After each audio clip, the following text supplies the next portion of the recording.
What's good, Raider Nation? Welcome to For Life Our Raiders Story.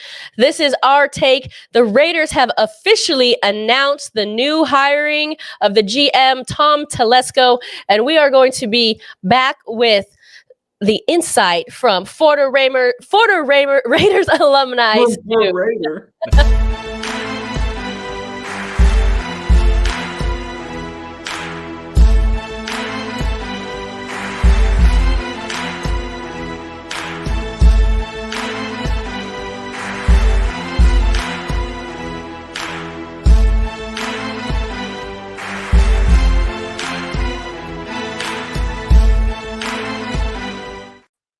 What's good, Stu? Welcome to the show. We are happy to have you here to discuss, of course, the signing of the new GM. And we haven't heard your take on the signing of the new head coach, Antonio Pierce, as well. So thanks for being here. Yeah, no, thanks for having me, Omar and Spicy. Thank you very much for having me come on. Yeah, I'm trying to think of the last time I was on. I mean, it's been a while. I have not been on my show or anyone's show since the announcement of us hiring AP and then now obviously with Telesco. So I appreciate you letting me back. And I want to apologize on live here for the last time. I was MIA on the show. I sent a message. It went to the wrong person. So I apologized. And I said, Spicy, next time you have a show, I will make sure I will be on there. So I'm happy to be on. Thank you. We appreciate you. And thank you. No worries. It happens. We're just happy to have you here. So what were your initial thoughts? We'll start with the GM since it was the breaking news today, and then we'll move to the Antonio Pierce reaction from you. But what did you think when you saw Tom Telesco was hired as GM? Well, obviously, my guy's Ed Dodds. I've expressed that. I expressed that 2 years ago when they were going through the whole hiring process before. Dodd's a very close personal friend of mine, was with the Raiders in 2003, a scout, a guy that, I was with a long time, a guy that I agree with on a lot of stuff. So I was obviously disappointed he didn't get the job. And then hearing about Telesco, literally, 30 minutes ago. So I'm trying to do a background check on the guy. We'll kind of talk amongst each other, I think, through this process. But a guy that has experience, 10 years as a GM with the Chargers. I like the fact that He's obviously, he knows the AFC West. He knows the Raiders. His background, Colts, Panthers, Bills. He's a guy with a lot of experience, a guy that's brought in franchise type players. So that's kind of all I know, guys. That's kind of it. So I'd like to hear you guys' opinion. Yeah, I think initially for me, I was a little surprised at the move. It was a little shocking. I wasn't expecting it. But then when I took a breath and I stepped back and I like yourself, I did some research and whatnot, and I saw this guy's resume. He's been in the NFL he started as an intern when he was 20 years old, and now into his early 50s, as a GM and pretty much every position in between. He's responsible for a lot of good draft picks. He has more, I would say, good draft picks than bust. And I think as Raiders fans, we know the Raiders tend to have a lot of busts in their drafts. Here are some notable names that he has drafted since he's been with the Chargers. There's some good names on this list. Some of them plagued with injury, unfortunately. But again, I don't think that's on him. And I think he brings a good yin and yang vibe to what Antonio Pierce has going on. And I think Mark Davis probably said, hey, I don't know if I can have a rookie head coach, a rookie GM, and maybe even a rookie quarterback. I need some experience here. Maybe this is why he went. That's a good point, Spicy. That's a good point. So, Omar? Initially, I was on the Champ Kelly train. I did want Champ Kelly. I like Dobbs. I liked him as well. I thought, okay, pick your poison, but I wanted to go with the incumbent. So I said, you know what? He's already got a relationship with people in the building. I thought, hey, Champ Kelly would be the guy. We saw even guys with relationships. We heard what happened between McDaniels and Ziegler during the draft and some of the things that finally came out where, hey, even these two guys who've been together from college bumped heads. And, one had to go a different direction because of the other. So we do know, even though you have relationships, that things can still not work as smoothly as we thought. And then, with that thought, I started thinking about Telesco. I'm thinking, okay, let's take a look at this guy, because just like you guys, didn't think anything of him. You know what I mean? Hearing that Champ was in on all the interviews, in my mind, I'm like, oh, okay, this is a done deal. So I was really, really surprised. But I took a deep breath. I'm like, all righty, because first thing come to mind is the whole J.C. Jackson thingy that he signed all that money and played snaps or something, and they had to trade him. So you're like, oh, and then you think about salary cap. Omar, can you expand on that? I don't know what is that? What happened there? Well, he signed the cornerback from, I think, New England, right, for all this money in the offseason, just this past offseason, and the guy only played a couple of games. Okay, for the Chargers. I mean, big contract. I believe it was like $90 million. It was something. You know what I mean? And it's something like that came to mind. But then I said, you know what? Let me dig deeper. Because guess what?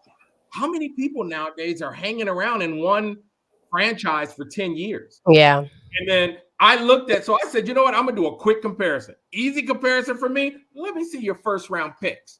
And I want to compare them to our first round picks over the last 10 years. Well, first thing I notice is he got 6 Pro Bowlers. In his first round picks, we got 2. And I was like, well, that's pretty good. If we had 4 more Pro Bowlers over this last 10 years, I also looked at how many people, how many draft first rounders that he drafted are still on the team. I mean, he's got first round picks that are still there from 2016. No, we don't. We got a lot of them that are gone. Yeah. So right there, I was just sold because for me, the proof is in, you've been doing this for 10 years. It's pretty easy to see what you did, and just get a little bit. I'm sure he learned from the JC trade. You know what I mean? Because I don't know all the details of why that soured. I mean, he was a good player. That's why he got the contract he got from the Chargers. Why he wasn't good for the Chargers has to be a learning experience for him, I'm sure. And you know what, though, Omar, and I'm going to give him the benefit of the doubt since he is a Raiders right now. It could have been something with the coach. We know their coach had issues, right? Yeah. So maybe bringing him in, and then it goes down to the coaching level, and that's where the issue started to come up. And in my mind too, I'm thinking, with AP, players are going to want to be in that locker room.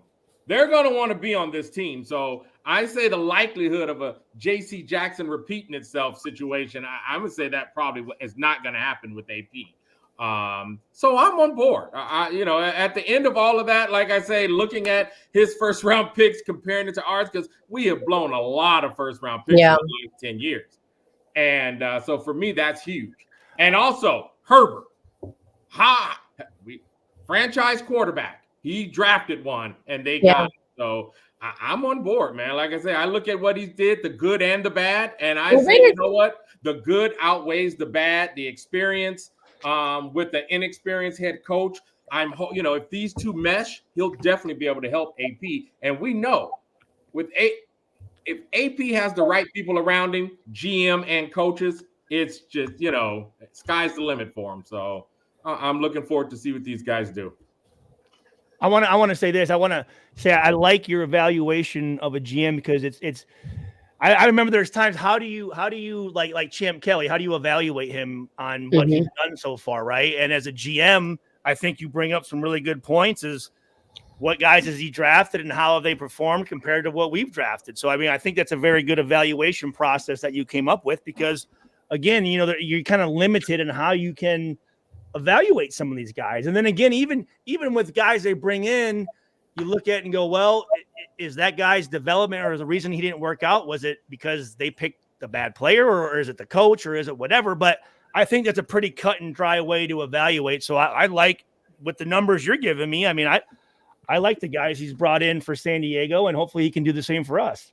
Definitely. And look, he knows the AFC West. That's what I like. Yeah. I mean, he knows the AFC West. Yeah. I mean, Spicy was talking about it earlier today where, we've had Reggie McKenzie, no experience. We had old boy straight out of the booth, no experience. And then we had Zach, no experience. So yeah, I absolutely understand what Mark Davis wanted. If anything, I would have said, were there other people with experience we could have interviewed as well? You know what I mean? And like I say, that's still no knock on Dobbs because I have none but respect for Dobbs. And I definitely got none but respect for Champ Kelly. So it's no knock against them. It was just my thought process is this wouldn't have been such a big surprise if he was bringing in all these experienced GMs to interview. So, but I think we're cool. I think we're going to be good. Let them cook. I just want to bring up a point here really quickly, and I know when I first saw the report that came out from Ian earlier today, midday, something like that, a lot of the comments from Raider Nation were they thought that Telesco mishandled the cap. So I just want to point out here what actually happened down there with the Chargers organization. The Spanos family, of course, owns the Chargers. John Spanos is the son of the owner, and as you see here, redlined, he was in charge of the player finance and the salary cap. So the fact that John Spanos was correct. So the fact that the Chargers were $40 million over cap, that isn't a knock to Telesco, because clearly this was the person that was managing it. So kind of like the naysayers who are like, well, he doesn't know how to manage a cap. He's not the one managing the cap. Yep. And he still wouldn't be with the Raiders. Tom Delaney is the guy for the Raiders. So and you see where we are. We're in good shape. You know what? That's a good point too that you bring up. Is sometimes I always say let's direct our issues with the person that's actually in charge of those issues rather than blaming somebody who's not. So I'm glad you brought that up, and I'm glad that you talked about Delaney here, because we have to make sure that we're if we are having issues with something, it's directed towards the person that actually has control of those areas. So that's a good point by both you guys. Yep. Yeah.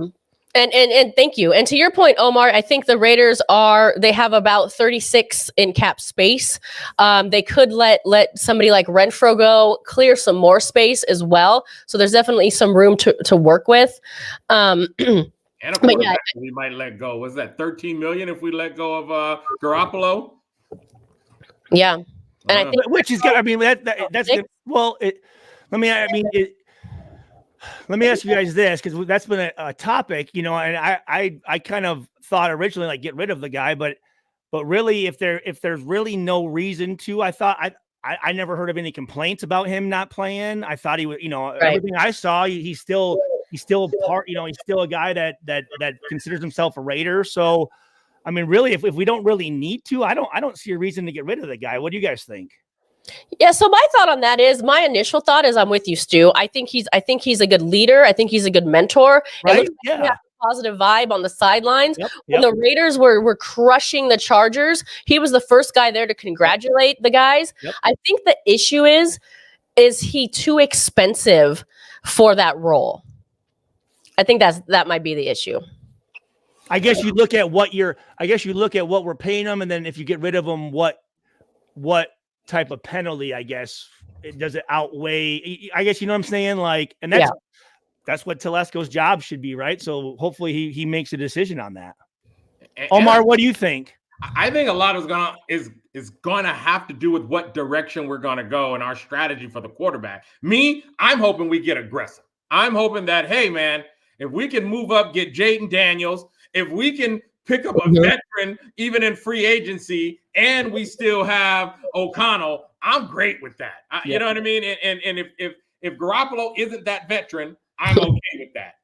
So I do. I really hope we get aggressive so that we can get a franchise quarterback. I'm looking at what Telesco did for the San Diego Chargers. That's one thing. Those guys have not had a question mark at quarterback for how long? Yeah, no, that's a good point. Quite a bit of time. Right. So I want that. If anything we get from him, I want that. So, we'll see what happens with Garoppolo, but by all means necessary, get us a quarterback. If it's O'Connell, great. If they all see something in him and he becomes a guy, I'm okay there too. I just want that quarterback position, solidified. Yeah, I want to ask you, Stu, because we had the last time you were on the show, you had a lot of great things to say about AOC, like in a way that I was sold, to be honest. You had a lot of great points. But moving into this next season, and you see what Aiden has done, and then you see the options that are there for the Raiders, where are you kind of fall? What's your opinion now? So I just want to make sure Jayden Daniels is he the one who won the Heisman Trophy? Sorry, hold on just one second. All good. Take your time. So yeah, we'll get Stu's opinion once he gets back. But yeah, I love to hear his take. While he's gone, let's say what's up to some of our chat here. What's good, Raider Nation news today? Travis, you're back. Thank you. You're always back, and we appreciate you. We love that you spend your evenings with us. Aloha from Hawaii. Lucky. What's good, Raiders? What up, fam? And Stu, nice to see you in here. Ana Diaz, of course. Joseph, what's good? Nice to see you all in here. Cher, nice to see you as well. I'm not Chris, Cher. Hey, we're gonna cut back to Stu. Yes, Stu. To answer your question, Jayden Daniels, he did win the Heisman Trophy. Okay. He also, two notes I want to share with you in case you don't know. He also shouted out AP in his acceptance speech when he won the Heisman Trophy, and he was at the last Raiders game against the Broncos at Allegiant Stadium. And I think he was on the sideline. I'm not sure about that part, but he was definitely in the mix. So that's kind of his background with AP. So, okay, so where do I start? Obviously, everyone knows my feelings on Aiden O'Connell. You know, I have a ton of respect for him. I think he's going to be a really, really good quarterback. Do we need other quarterbacks? Yes, we do. You know, if obviously one, if not even two quarterbacks. If Garoppolo's not the guy, obviously he's a waste of space. You know, I mean, I don't see him being anything. I mean, and here's the deal: the longer you're in the NFL, you have to be paid so much according to how many years you've been in, right? So I think for him, even if we kept him around and people are saying, you know, he's a backup, we're still gonna have to pay him quite a bit. So I think you get rid of that. And the only concern I have with Jayden Daniels is going to be his size.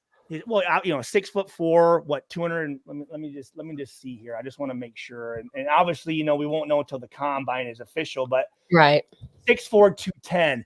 That's a very thin guy. That really is. And he's a guy who is, you know, watching him in college, phenomenal athlete. I mean, obviously he won the Heisman, right? I mean, put up some huge numbers in a very good conference. The thing that worries me is if we expect him to do what he did running in college, it's not going to happen at this level. He's not Lamar Jackson. He's not Justin Fields. He doesn't have that bulk to him. And if he does plan on doing that, I'm worried about injury. I really am. I like the fact that obviously he can move if he needs to move. But I mean, if we think that he's going to be able to do what he did in college, that it's not going to happen. And I don't want a quarterback who's doing that. I really don't. I'd rather have the guy run the ball. That's our running back, a guy that knows how to take hits, a guy that knows how to hold on to the ball. And I want our quarterback to throw it. So to me, I'm looking at it going, all right, is it worth us trading up to try to get something? I don't think so. I would rather us get a quarterback through free agency and my guy that I like, I mean, not even free agency, maybe just a veteran quarterback. I like Russell Wilson. I mean, I think we bring Russell Wilson in here. The guy's been a competitor since he was at NC State. I mean, he's a great athlete. I don't think he's done yet. And there was a receiver, Kerry Colbert, who played at USC. Drafted in 2004 with me, who's a close friend of mine, coaches wide receivers at Denver. And I asked him, I said, what's your thoughts on Russell Wilson? He said, phenomenal leader. Great leader on the field, in the locker room. And he said he's not done yet. He said he still has many years to go. And I think just what happened in Denver, just him and the new coaches didn't mesh. But I'm much more under the I don't know if you want to say team of, I want a quarterback who I know can win in the NFL. Okay. Because college, it's no prediction on what's going to happen. I mean, if you look at the statistics of a first round quarterback, especially a top pick quarterback, and actually having success for that team, the chances are very, very slim. So I would much rather us take that draft pick and put it towards, I feel there's other positions on our team that need to be addressed. Really, number one, I would like for us that are we at 13? Is that the final? Yep. Where we're at? 12 or 13. I'd like us to have a cornerback. I think we need a cornerback. You know, we've got Jack Jones at the other side. We don't have to worry about him, but the other cornerback, we don't have one. and nothing against Amik Robertson, but we're limited with him, and I would like, let's say, not even a cornerback. I think there's 5 positions that we need to address with that 13th pick ahead of a quarterback. I think you look at a corner, you look at a D lineman, and I'm not even giving a specific D tackle or D end. I think linebacker, offensive line, and running back. I think those positions are positions. Really? That's the running back surprising with Zamir White, and hopefully, I think Zamir White and Josh Jacobs. If Josh Jacobs isn't going to be there, Stu? So I don't think so. I think he's going to want too much money. I think this he'll year. Settle for 10. What's that? I think he'll settle for 10. I think he'll go with 10 this time around. And I don't know where that ranks him as far as running backs right now. But again, this year, I'm going to say because of him holding out hurt. It hurt him. It really did. And, I go back to 2 years ago when he played in a preseason game, and I made the comment. I said, the fact that he's playing in this preseason game, regardless, people said, well, the coaches made him do it, whatever. Him being in that preseason game showed me he was ready to play that year. And look, he had his best season of his career, right? Now, misses training camp, misses all of the preseason, comes in, doesn't have a very good year at all. There's injuries, and even though, again, we were feeding him a lot. I mean, he had a lot of carries.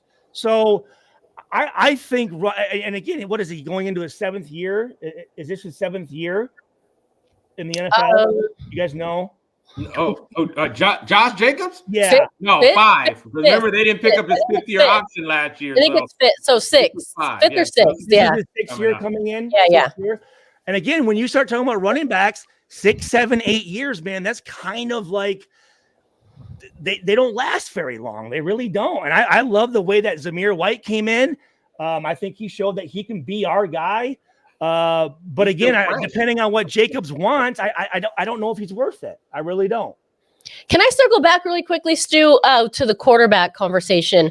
Because I'm personally not sold on Russell Wilson just because I don't know if he'll fit into what the kind of the culture and the vibe that the Raiders have. That's really the only reason. But let me ask you this. If they do get Russell Wilson, I was thinking he could be a good bridge, meaning they still needed to draft a quarterback. So if you 100%. think that you do think that, okay. Because that's kind of where I am with him. But then I also wanted to ask you, either one of you really, this is kind of what came up as, options, if you will. It's kind of funny. It says, we talked about this the other day, the free agency. Garoppolo's not a free agent, but some of these other guys are. Do you see any other options here? Before I forget, and sorry, Omar, I don't mean to talk again, but I want to retract. I've been pretty hard on Baker Mayfield since he came out of Oklahoma after he put the flag in Ohio State's field and him dancing and all this stuff. But when I watched that game, that dude can sling the freaking football, man. That guy can throw a ball, and everything I've heard about him is his teammates love him. So I'm going to put down my thoughts on him personally and just say that I think he is a very, very good quarterback. So I agree. I think he's going to stay. He's the only guy on this list that I would really kind of look at. Maybe Cousins, but I don't think Tampa Bay is going to let Baker walk out the door. I think they're going to resign him. I don't think so either. Out of all these quarterbacks, I think he'll be the fit. He's got the fire. He's got that fire. You know what I mean? To me, he would be the only one on this list that really is a fit for that. For the Raiders. I think Kirk Cousins. He doesn't want to leave. I think they've brought in a lot of players around him in Minnesota. But again, I mean, he's a guy that one really, I don't even want to say 1 year. I mean, week to week, 1 week he's an NFL MVP, and the next week he's not, so he concerns me a little bit. Gardner Minshew, he's won everywhere he's been. I liked him when he was at Washington State. Obviously, he did enough to beat us, and when we had a chance to a pivotal game for us. I mean, he came out and beat us. So Gardner Minshew, I mean, he's a guy, if you can get him, I think he's, but what is he? Is he our backup? Is he a guy that we think is a starter? I don't think so. I think we need a guy, one that's going to, in the during training camp, challenges AOC. I'm not saying AOC needs to be the starter. I would prefer us bringing in a guy and letting him learn under, a guy like Russell Wilson or, some of these veteran guys, like you said, having that bridge between, so, but I don't like Ryan Tannehill, Sam Darnold. No, to be honest with you, if it's not Baker Mayfield, the other guy that I haven't watched him with Washington, but I know when he was with the Colts is Jacoby Brissett. I thought played really, really well. I'm not sure how he did this past year with Washington. Maybe you guys can have a better idea on that. But if I'm looking at this list here, I noticed a couple people in the chat were liking Jacoby Brissett. I mean, if I'm looking at this list, I think I'm with Omar. I'm going to say Baker Mayfield and Jacoby Brissett. After that, I'm cool with everybody else. I definitely like your Russell Wilson. I mean, I was sitting back just like, what if we brought in Darrell Bevell, who was Russell Wilson's old offensive coordinator when they won the Super Bowl, who's now the quarterback. And how long ago was that, Omar? When did Russell win the Super Bowl? How long ago was that? Oh, geez. It's been a long time. How long was that? It's been a minute. It's been over a decade, right? All right, sorry, go ahead, Omar. I'm going to look it up here. Go ahead. Was it like 2012, 2013? It's 10. It's somewhere around there. It's over 10 years, I think. But that was my thought. I'm like, we need an OC. It would be great to bring in a Russell Wilson and go reunite him with Darrell Bevell, because I like what Bevell is doing over there with Miami. He's the passing game coordinator and quarterback coach, and he has a relationship with Russell Wilson. So that was a thought of mine that I thought would be great. And then, of course, still draft, and we have O'Connell, and there's your three quarterbacks. You know what I mean? So, I don't think it's going to happen because Darrell Bevell's name hasn't come up in any OC interviews. I can't see. Spicy, I can't see. I just got a text from one of our viewers. Hold on. Let me see. I'm going to take off this background for a minute. Then you'll be able to see it a little better.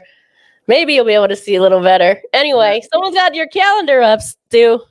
I'm on a calendar? You're on a calendar. I need to get that. Oh, yeah, I want to. Okay, I need to get that calendar for sure. Hell yeah. Hell yeah. I want to address something. So let me see here. Wes Craven says too many top-notch caliber QBs in this draft not to address it. Don't, guys, but don't get caught up in the hype. Do not get caught up in the hype of these quarterbacks. Yes, are there some talented guys? There are. But again, if you think, I just don't trust a young quarterback coming in and being able to turn things around. Now, obviously, down there in Houston, a guy that I would have took at number one because I watched him at Ohio State, right, has done very well. It's just, again, I don't have the number, and I did look it up of top quarterbacks drafted and their success. Rarely do they even sign a second contract with the team that drafts them. It's very, very difficult.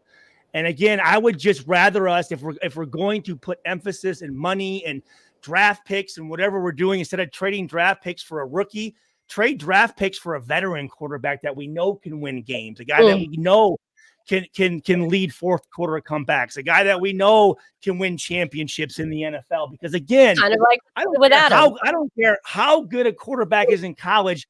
That really is no precursor of how good he's going to be in the NFL. It really isn't. And again, I get it. The media and everyone's talking about how great this thing is. Don't get caught up in that hype. Please don't get caught up in that hype. Because I think a good example of that is this year. You look at Bryce Young at Carolina, who was pretty much a bust, and then you look at C.J. Stroud over with the Texans, who was the youngest rookie to ever win a playoff game. Like, you never can tell, right? And then you also said, trade for proven players, which is what the Raiders did really with Devontae Adams. Yeah. I mean, I for me, I'm not a big gambler. I'm not a risk taker. Obviously high risk comes high reward, but it also comes high failure. And I like to make decisions that have the high percentage of being successful. That's what I want. I'm not going to say any choice is a sure shot, but I want things with high percentages of success, right? Like getting Devontae Adams in here, right? the chances of that not working out were very, very slim to none. Right? Those are the picks that I want. I want, Chandler Jones. No, I was thinking that's a risky pick. You're drafting a guy off of one game, right? And we saw how that worked out. I would much rather spend money and spend draft picks on a guy that we know can do it at this level. So what do you think about the Devontae thing? Before you hold that thought, Omar, please, your question. The Devontae thing, the Raiders gave up their number 1 draft pick for Devontae Adams.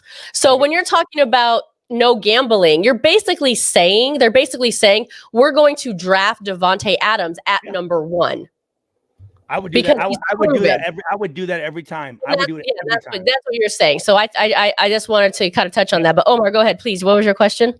I was going to say, if you look at the playoffs last weekend, all those quarterbacks except for one were first-round picks. Right. One of them was a first-round pick that even had the opportunity to sit for several seasons. So, I think were they drafted to those teams?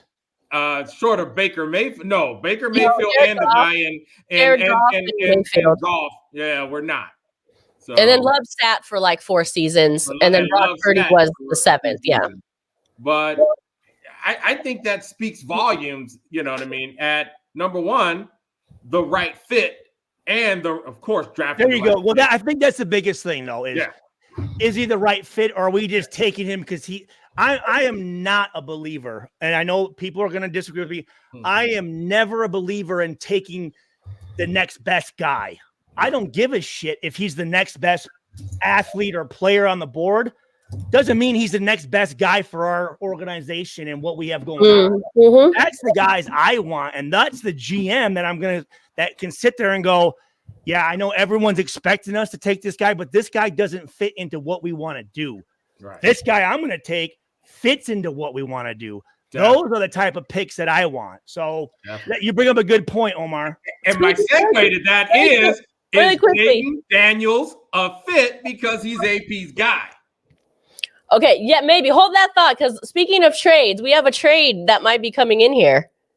Lucky says, will you send him his address? If you send him his address, he'll give you the calendar and trade for an 8x10 signed photo. Speaking of trades. How do I let me get in the chat here. How do I get in It's right there on the screen.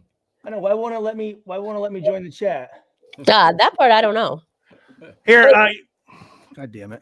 But Lucky wants to make a trade with you. He says he'll send you the calendar with you in it if you'll send him an 8x10 signed photo. Here, I want to put my address in it. Yeah, here. Well, don't put it in the chat. Everyone's gonna know your address. I don't get trust. So what? No one's gonna come to my house. No one gives a shit. Or I can just send him your address. Well, how do I get a hold of him? I'll send you his number. I have his number. Okay. All right. Yeah. Send it to me, and I will definitely send the address, and we can make that trade for sure. Absolutely. There you go, Lucky. I should be GM. There you go. You should be GM. We got a trade. Omar, sorry. Go ahead. No. I think that was just the point that Stu was saying, that one part, they got to be a good player. And they also have to be a fit in today's NFL system. You know what I mean? Because we've seen, especially with the Raiders, we've seen square peg, in a round hole. Yep. You know what I mean? And I just kind of feel this way because of the chemistry between AP and Jayden. He knows Jayden. Those two sold me on those two. Let me say this. You bring up a really good point. I trust AP. Yeah. I've had the privilege of playing with him when I was with the Giants. I trust his opinion. So let me say this. So if we do, as an organization, decide to trade up to get him, I'm going to trust that AP is bringing him in because he does fit what we want to do. Yeah. So if that does happen, I'm going to trust that AP's going, this is our guy. Guy. Yep. That's a good point. And now if we don't, then it's showing that. Well, no, right? Yeah. That, hey, we boys, but that's not my guy. and again, you would think, obviously, if he doesn't, Right. It's not because he does know him, right? So Right. if he doesn't, we know that unfortunately he's not the right guy for us. Right. Because me, I would love for us to just go all in. Spicy, we can't hear you. How'd I end up on mute? I just want to pivot for a second. Thank you, Omar. Speaking of former teams you've played for, now correct me if I'm wrong. You were part of the 0-16 Detroit Lions team, correct? Yes, I was. And thank you very much for bringing that up. That's awesome. I am in the Hall of Fame, though. I am in the Hall of Fame. I know. Well, I didn't mean that as a bad thing. But I will say this. I will say I was very happy when the season went up to 17 games because there's going to be a team that goes 0-17. There you go. But when I was on that 0-16 team, Dan Campbell was a teammate of mine. And Dan Campbell, the coach for the Lions, which I see AP very similar type guy. Yes. So I see us doing similar to what the Lions are doing now. And me growing up in Michigan, the Lions is an organization that has struggled for a long time. And you see what Dan Campbell has done there and what the organization has let him do there. And I see AP doing not that the organization was where the Lions were, but I see AP being able to have similar success and get players behind him to buy into what he's doing. And I think we saw a little bit of that with just how many games did he have? 10? How many games did AP have? He went 5-4. He had 9.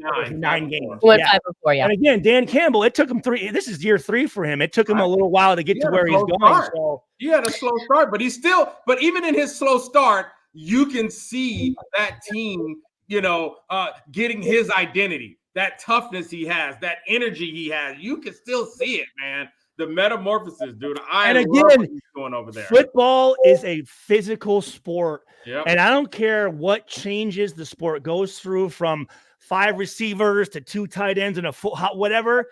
You still have to have that toughness to you. Yep. And that's one thing that I'm so happy AP has brought back, because not only in the NFL is there a standard for toughness, but when you're with the Raiders, there's a little bit higher of a standard of how you handle yourself and the way you conduct yourself on that field. And he's bringing that old school mentality back. And that's how you win games, man. There's no secret behind it. The team that's more physical and tougher wins. That's just what it is. Stu, look, can I ask you something? Now, I was shocked. I had heard a story that Strahan was saying about when Coughlin took over the Giants.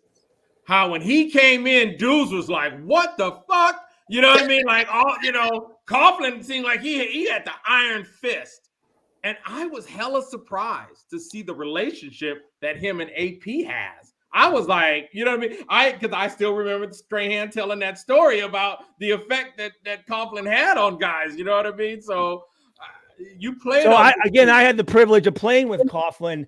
Yeah. And the respect that those players have for him. I mean, he was a great coach, a very, very, very good coach. And you know what? They talk about this military attitude. It wins games, guys. Like, holding your players to a high standard. Yeah. Like, that shit wins games. And especially now, you can have a dictatorship, iron fist mentality, but if you're not winning games, it's not going to work. Right. But if you are, listen, players, they don't care what color the coach is, what he looks like, how he is. If your system is going to get us to win games and make me a better player, I will listen to anything and do anything that you say. And his system works. You know what I mean? So I have a great respect for Coughlin, even though I was only there a couple weeks, really about a month and a half. But I mean, in that small time, I understood how he won. And I was coming after the year when they won the Super Bowl. So I understand how he did it. And those players loved it. Again, players will do anything for a coach if you are going to be able to put them in a position to play their abilities at their best and win games. We will do anything you ask us to do. Yeah, I mean, and we saw a very disciplined Raiders team with low penalties. Right. And then, like I said, you got that's a good point. That's a very good point. A very good point. Game, didn't they have 0 penalties? Was it the last game they had no penalties at all? Huh? Yeah. I mean, I'm excited. Like I said, I hear Coughlin is consultant to him. and I saw the discipline. Oh yeah, okay, that's why you bring him. Yes, that's right. Yeah. Yes, great. You talk about a mentor for him to have, Right? you know, 24 I mean, you hours. got Coughlin in one ear and you got Lewis in the other. Oh yes, and that's the other thing. I want to bring up Marvin Lewis. So, in the Senior Bowl in 2004, the Cincinnati Bengals coached the North team, which I was on.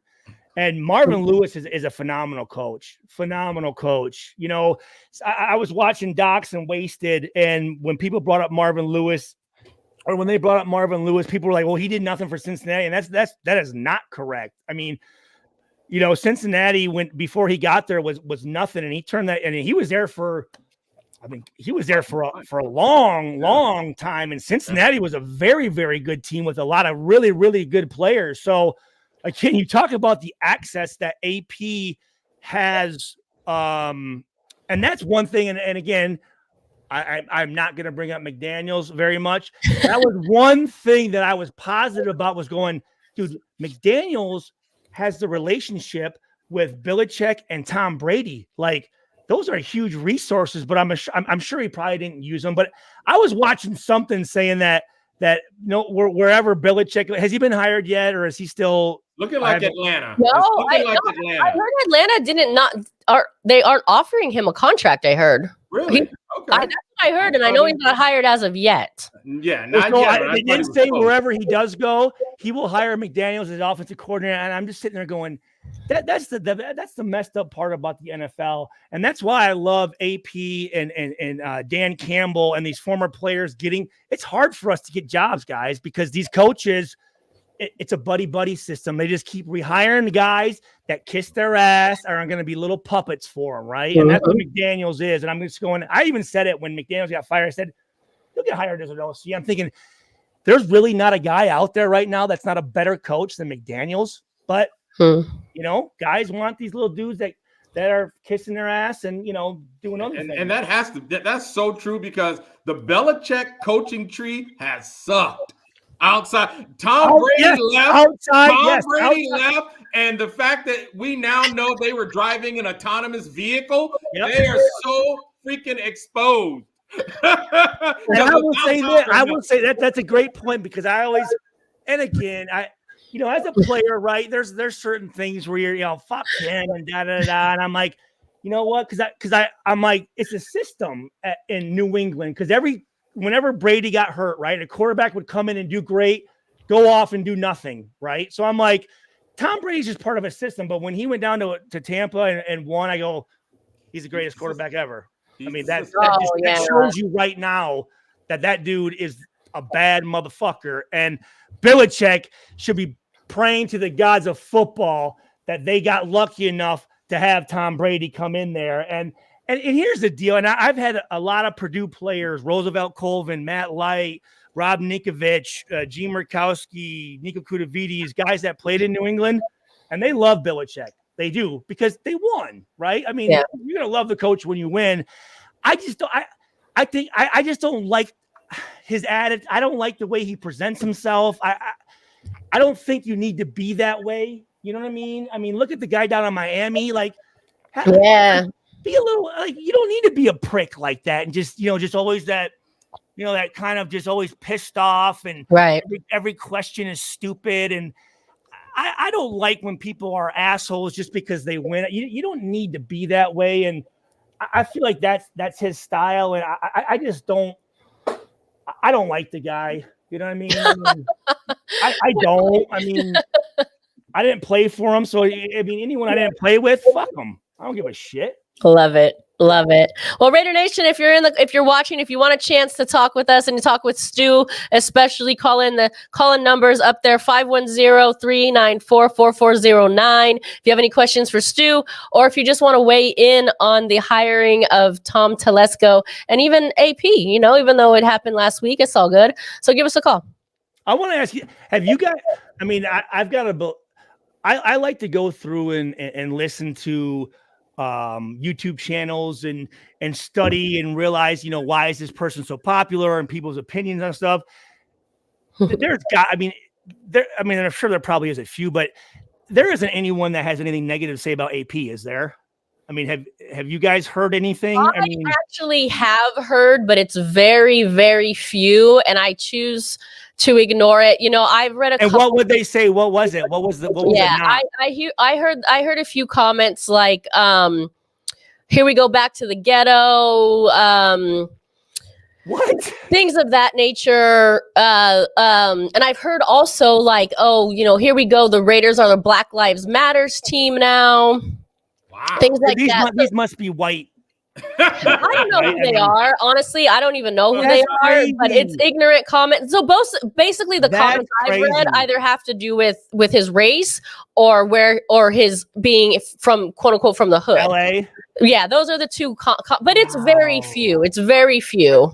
I think the only serious negative comment I heard that at least was the person thought it through and it didn't sound ignorant like those is he was just saying that the AP effect could wear off. And then what would happen? And he goes into saying, and I totally disagree because I'm looking at what AP brings is the same thing as like Dan Campbell. And that doesn't disappear. Your right. personality, your persona, your energy, it doesn't go anywhere. You know what I mean? That's who you are. So I disagreed with it, but at least it sounded. Yeah, because you know what? If that was true, it would have worn out against the New York Jets. To be honest with you, like after we beat the Giants, if it was just smoke and mirrors and just that hype, it would have faded off in 3 games, and it didn't. It lasted the whole season. So I agree with you, Omar. And especially with his mentality of wanting to get better. His whole thing is, you get better, we get better. You know what I mean? And he's leading that and showing everyone, here's how I'm trying to get better. I got now Marvin Lewis, my assistant head coach. I got Coughlin, who's going to be, you know what I mean, my consultant as I'm getting my hiring all my coaching staff and on and on. And that's a huge thing. And a lot of these coaches and here, I always say this, you don't have to be a great player to be a great coach. And a lot of times the great players don't make good coaches, AKA Art Shell. I mean, they don't make good coaches. Yeah. But a lot of these coaches, they come in with these egos and have to prove that they know something to the player. AP's got nothing to prove. You can look at his background. And the thing that I loved when he came in, and again, he had the perfect opportunity. Again, his first job as a head coach is playing against his former team that he won a Super Bowl with, right? And you know what he said? He goes, it's not AP versus the Giants. It's the Raiders. Yep. Versus the Giants. And I said, he didn't make it about himself. I said, I'm sold right now because so many coaches, and I've said this time after time, think that people buy a ticket and come to the stadium to watch them. And it's like, no one gives a fuck about you I mean, seriously. And if you think it is, it's not going to work. It's not going to work. That is not and we've had coaches that think that way, that do that. It's about them and they want it to be about them. And what they do is they hire guys around them that know less so that they can control them. You know what great coaches do? Joe Tiller, who was my coach at Purdue, a guy that I miss him dearly. He passed away. I miss him dearly. But when we had a great relationship, he said, Stu, he goes, you know what? He goes, as far as football goes, he goes, I'm pretty good, but I don't know a whole lot. But he goes, you know what I do? I hire the guys that do know more than me. And like that's what leaders do. You surround yourself with successful people. And that's what AP's doing. He lets his coaches coach. Yeah. Right? He lets his coaches coach. And I go back to this story, Rod Woodson, a very close friend of mine, from Fort Wayne, went to Purdue, still has track records here at Purdue. And I'm talking to Rod. I said, how come you're not coaching anymore, Rod? And he goes, Stu, I had to get out of it. I said, why? And he was under Jack Del Rio. And Stu, goes, we're sitting there in a defensive meeting, and the head coach, Jack Del Rio, the head coach, comes in, and we're watching film. And Jack Del Rio's telling Rod Woodson how he wants the corners to backpedal and what their footwork should be. And I said, What the fuck did he tell you, Rod? He goes, yeah, no, he's telling me how he wants the DBs to backpedal. And I'm thinking this: if I'm a head coach and I hire Rod Woodson, the defensive backfield is one position I never have to worry about again, ever. Yeah. But these coaches come in and they want total control over stuff, and those coaches will never win. And unfortunately, there's a higher percentage of those coaches than there are coaches like Dan Campbell and AP and these guys who go, listen, I know what I don't know, and I'm going to hire the best guys that know those things and let them fucking do their job. And as a head coach, I'm going to manage the shit. I am going to set the culture, the schedule, how things are run. But after that, as far as how you want offensive linemen to read block, or you want linebackers to however, you guys do what you need to do, man. You know what I'm saying? Like, and a lot of coaches, they don't want to have that. So again, like I said, they hire guys that don't know shit so that they can tell them what to do. And I'm going, that's not how you win. That is not how you win. I love that story about Del Rio, because I never bought into when he was the coach. I know he's you loved his post game interviews, didn't you? Yeah, no having mojo. His downfall was fighting with the offensive crazy. Like, how are you going to fix the problem if your answer is you've lost your mojo? Like, over, and that's all he would say. Like, my goodness. I forgot what I was going to say, but yes, dude, that's basically it in a nutshell.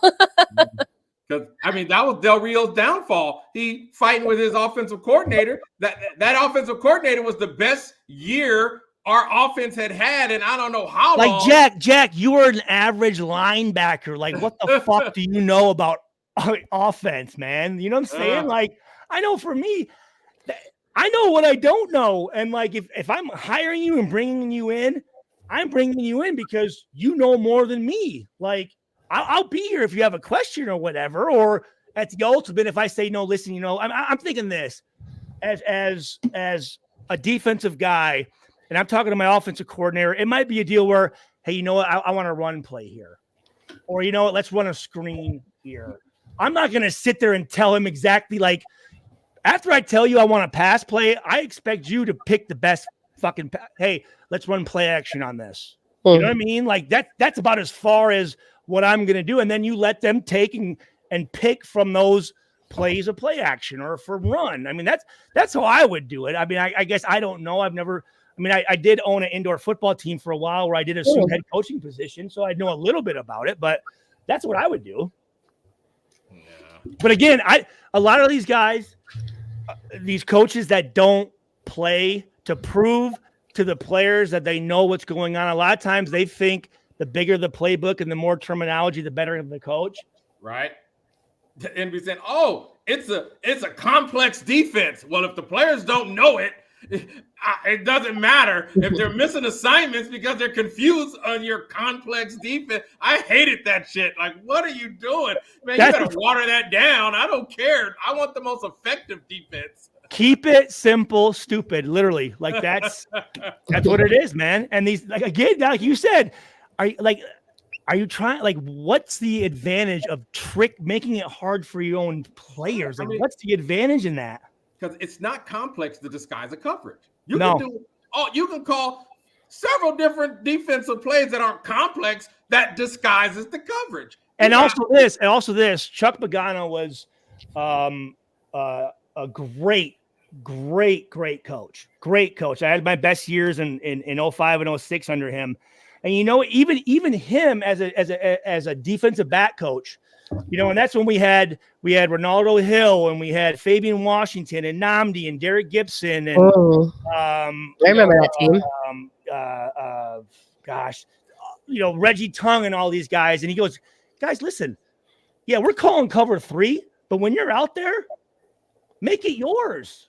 You know what I mean? If you want to, a good defense runs games within the play call, right? Because there'd be times where, I'm supposed to have middle third, but Nnamdi's going, Stu, don't worry about me. I got this whole side figured out. So now I'm helping out over here, not really playing middle third, but I'm helping the guys on the left, right? Or whatever it is. Chuck's like, I don't care what foot you have up or how deep you want to be, or if you want to cut, slice, combo, whatever it is. You guys are fucking professional football players. You're pretty good at this sport. Otherwise, you wouldn't be here. Dude, run what you guys want to run. But just run it within the rules of the defense. But I'm not going to fucking, no, you can't line up there and you can't do this. Well, your play is dictated on what the offense is showing you. So make adjustments. That's how you win games, man. And that's one thing that I saw more of this year was guys talking to each other. Yeah. Right. Guys communicating, running, showing signs and doing this and that. Right. Because there are years before where they're just lining up and I'm like, that's not good, dude. They're having fun, man. You saw Tyree at tackle. You saw Maxx go inside. You saw 5 down linemen. I'm like, what? I mean, I was loving it. Yep. I was looking at some of those games and I was hyped at what. And not only is that fun for the defense, but that fucks up that quarterback, like going, like if you just line up out there and you're not doing anything, like it's an easy read for the quarterback. Like if you're moving around, talking, doing all this, like that quarterbacks get confused and stuff. All right, guys. We actually have a caller. We have Lucky on the line, and Lucky is the gentleman with the calendar. What's good, Lucky? You are live with Stu. Talk to us. What up? What up, Spicy? Where you go? What's up, Stu? What's up, man? Hey, Lucky, man. I'm glad you called in, man. Hey, you got a pen on you? Do you have a pen on you? You got a pen on you, Lucky? I think he's about to throw you his address. Yeah. Yeah. You have a pen on you. And just throw you his address. Just send it to Spicy where you go, or text it to her, and then I'll get it from her later. Hey, Lucky, do me a favor before you talk to Stu. Turn our broadcast down because I can hear my echo in the background, and then tell us what you want to say to Stu. He's in for Russell Wilson like you are. What do you got to say to that? Well, like I said in the beginning, I think he's ready to go, and I think that AP won't put up with his drama. I mean, and like I said, we know he's good for 2 games. He's going to want to pay back the Broncos for what they did to him. So you talk about drama, though, and again, I go off of, my opinion doesn't mean shit because I've never played with Russell Wilson. I've never met Russell Wilson. But I know, like I talked about Kerry Colbert, who is the wide receivers coach in Denver. And when I asked about Russell Wilson, he had nothing negative to say about Russell Wilson. And again, he's not going to bullshit me. He's going to tell you, like, Stu, you don't want nothing to do with this guy. He said, Stu, he is a guy you want on your team. Again, players respect him. Great leader. Yeah, does, Mr. Unlimited and his Subway shit and, all that, whatever, like, that's just him messing around. But when it comes to the game, I guarantee you that dude takes it very fucking serious. And I guarantee you that dude prepares the way that you want your teammates to prepare. You know what? I agree. Let's all the quarterbacks. They're all divas. All the great ones are divas. They have their own way of being the diva. They're gonna have that. You know what I mean? They're gonna have a little bit of that, and whatever it does, because again, guys, I'd say this: there's a reason the quarterbacks get paid the big bucks for the amount of shit that they have to know and do. True. And during a play, I'm thinking this 35 seconds, you got to come up. You have to get your guys lined up. You have to know all the terminology. Then you go up to the line of scrimmage. You have to know what the defense is doing. You have to make the offensive linemen know what their checks are. The running back, switch their side, send them over, check audibles. Then you snap the ball, and you got 4 seconds with the biggest, baddest motherfuckers in the world trying to take your head off. And then you got to throw a ball between 7 of the baddest motherfuckers on defense that can intercept, hit, and everything. I don't know how they complete a pass, to be honest with you. That's why they get paid the big buck. It is and to have success at the NFL level and to have success for multiple seasons and multiple years, there's only, if you look at the history of the NFL, name 15 quarterbacks. There's not a lot of them that have been great. There isn't, you know what I mean? It's a very tough position, and he's had success with it. And again, my whole thing is I know that when he plays the game, he's going to give it his best. He has done everything during that week to prepare to give the best. Now, is that best going to win a game? Not always, but at least I know that that's just how it is sometimes. People forget before he got benched, what was that, up through weeks? Hey, I sent you that address. Yeah, I was going to say real quick, Omar, before that thought, Lucky, do you have anything else to say before Omar gets into his thought? Yeah, it was just a quick thought. Thanks, dude. I I got one question. One thing I just want to know your experience when you were playing. Uh-oh, you just broke up. Say again, you want to know his experience with what? All right, we might have lost Lucky. Omar, go ahead and we'll have maybe Lucky can call back. I was just saying, in regards to Russell Wilson this season, before he got benched, he had better numbers than Mahomes. You know, I mean, so he's playing, and that was still being new into that system. So that says a lot, you know. And I would say that Can you hear me? Yeah, Lucky's back real quick. Go ahead, Lucky. Can you hear me? We can hear you.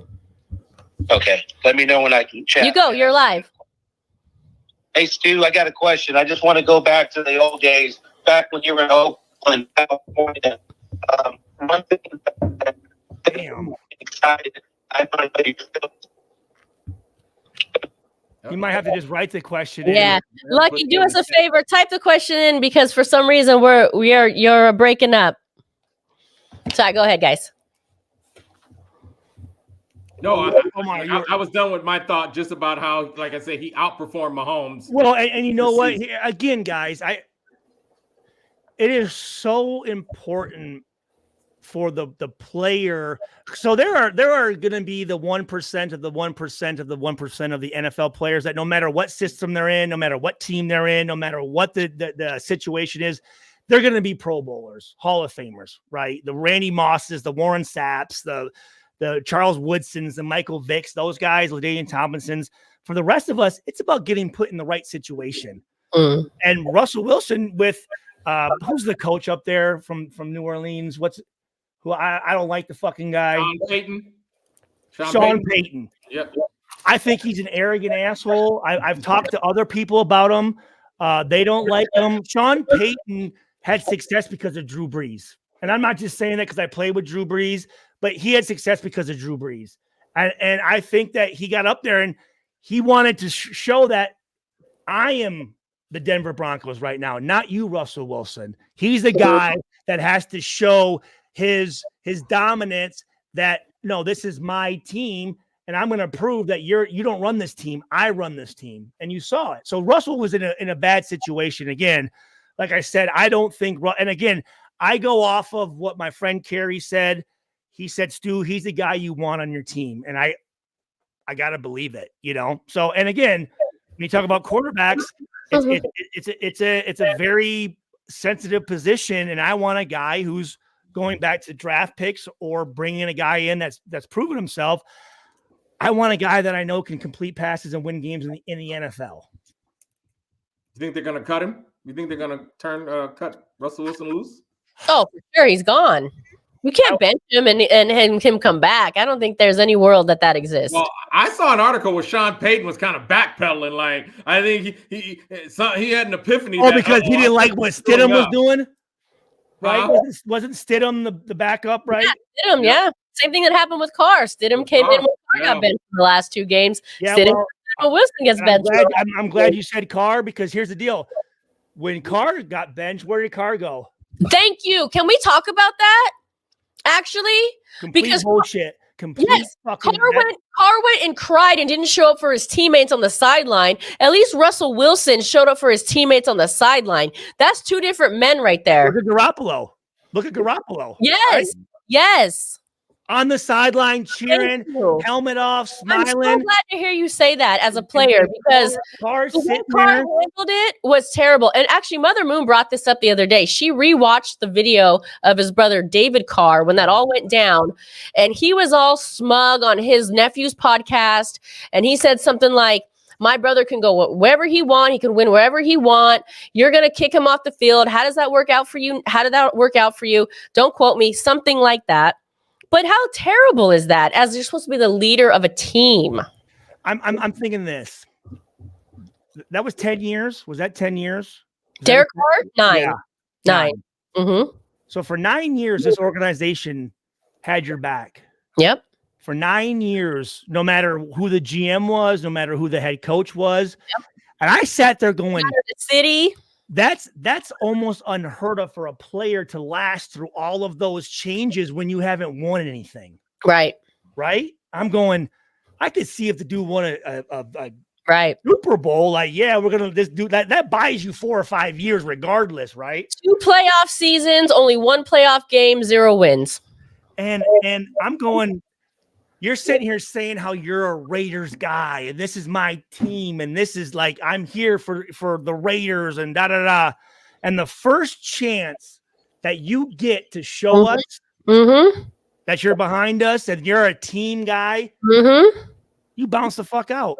Yep. I'm thinking what you with should the be layman showing used as I don't want to be a distraction. that's the biggest fucking lie ever. Because I'm going that next game, the quarter. Who do we have in? Was it who was it? It was Stidham. I'm Stidham thinking this. the last 2 games. I'm thinking, what if he got hurt the very first play? Who's going back in? Right. Carr is. Yep. Or be a guy on the sideline with the headphones on, helping your fucking teammate. Yep. Helping this young kid who hasn't, he hasn't been a starter or whatever. And your first chance to show what type of leader you are, what do? You go tuck your tail and get behind your brother? Yep.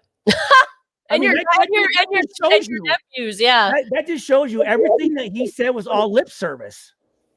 All lip service. Oh, we knew that all along. Running his soup coolers. Yeah. All day long. And that right there. And again, I go back when my whole thing about who was the tight end that I hated that we had? Waller. Trash. Not showing up for a preseason game, period. Right. He had to go watch his wife play basketball. Yeah. And here's the thing. You're under contract. Can you guys just decide not to show up for work? No, exactly. I mean, literally. I mean, I put that when people are like, "Oh, it's not that big of a deal." It's a huge deal. What would happen if you just didn't show up for work? This is what I've always said for years. When I turned on Derek Carr is when he said it's just a game. For us fans, maybe it is. For him, it's his livelihood. When did he say that? Oh my gosh, he said it's been years now. It was I'll fight. He said he was like it's just a game. Now there are times to use that phrase, sure, but not when you're losing and and it's your livelihood. Can you imagine me showing that to me is saying like performing well and being like, oh, it's just my job. Yeah, that to me is just showing like I don't give a fuck. Right. Whatever. Right. I just go in there and it's just a fuck. For me, he gets paid a lot of money, way too much. And that's what I say this to fans, and which I am. I'm a fan now. Hold these players accountable, okay? Right? Yeah. There are issues. For instance, if a guy gets beat by another really good football player, be mad in the fuck shit, but don't sit there and he's trash, he sucks, and this and that. Like, trust me, as a player, we don't want to fuck out there. You know what I mean? We don't want to miss tackles or get scored on. But if a guy does some shit, late hits, penalties that you can avoid, and he's doing it being selfish, motherfuck a guy that way. If there's guys doing things off the field that are going to hurt the team, motherfuck a guy that way. If a guy's not showing up for stuff, motherfuck a guy that way. Hold those guys accountable for those reasons. Unfortunately, sometimes we get caught up as Raiders fans of getting too hard on guys because they missed a play. Like, that sucks. But, or for instance, number 24, was it Peters? Was Peters, I was going to just say that. We didn't get a chance because AP got rid of him too fast. His shit, motherfuck him for that shit. No, that what he put on film is like, motherfuck that guy for that type of stuff. Motherfuck Derek Carr for just taking off and just saying, fuck the Raiders after. Yeah. And again, that was his first chance, guys, when things went perfectly. That's how you can test the character of somebody is when all of a sudden things are getting a little, it's very easy to stand up there when everyone's behind you. At that moment, to me, he showed me the guy I always, not always, but ever since the comment about it's just a game, knew he was. To me. A little. And here's the deal. I played with David in New York, and I played against David. And I have a ton of respect for David because when we played the Texans in 05 and 06 and 07, I think, I sat there and watched Derek Burgess unload on fucking David Carr, right? And David Carr got up every fucking time, even though his offensive lineman didn't pick him up. I mean, I think in the first 2 or 3 years of his career, he led the NFL in sacks, right? Tough motherfucker. Tough motherfucker. When I played with him in New York, laid back, just total like Santa Cruz style, like surfer type dude. I like David Carr, but Derek is again, he's been so much. He's like the baby of the family, and he's that way. Yes. And again, when I sat there, I said, when David came out and spoke for Derek, I said, wow, if that were me, I'd say, hey, listen, bro, don't fucking speak for me. I can talk myself. Yeah, no. That showed me that the dude is not a guy I want to play with.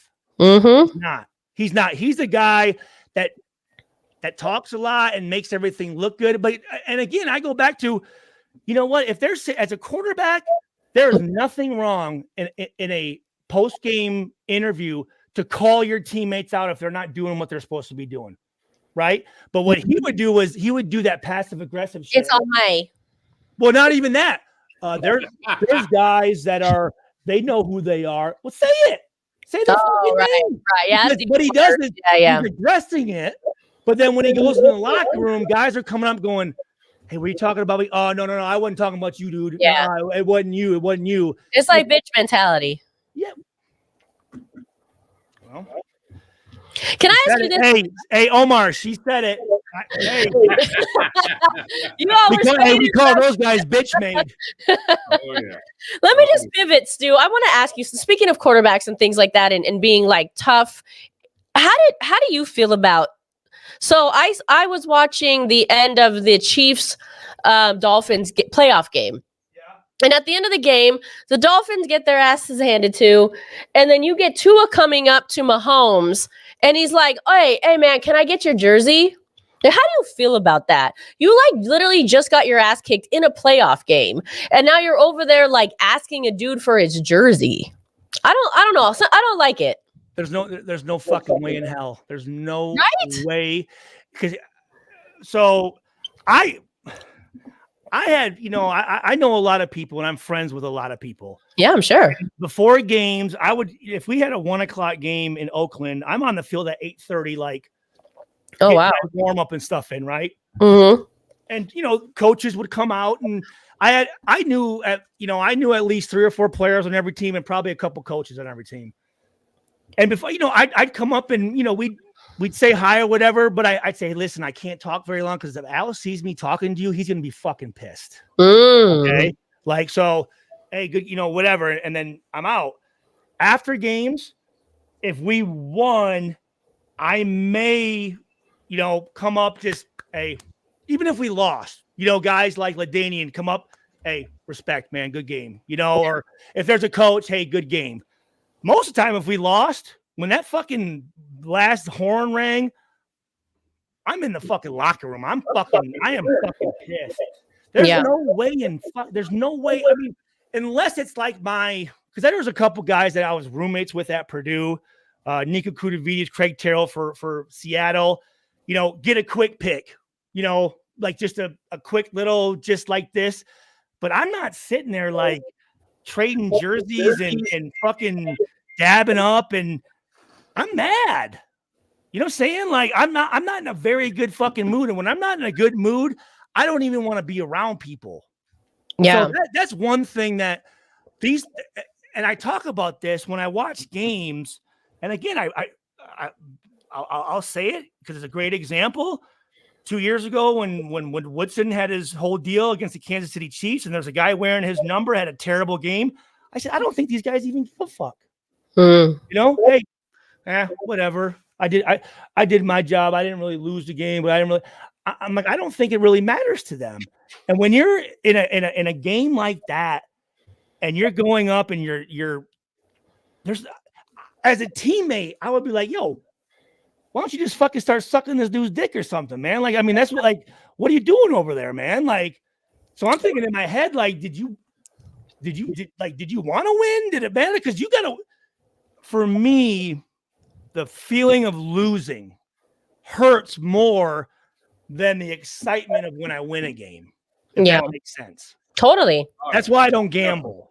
Serena Williams. Serena Williams. I always refer to the Serena Williams quote. So what'd she say? What'd she say? She always has said, let me get it right.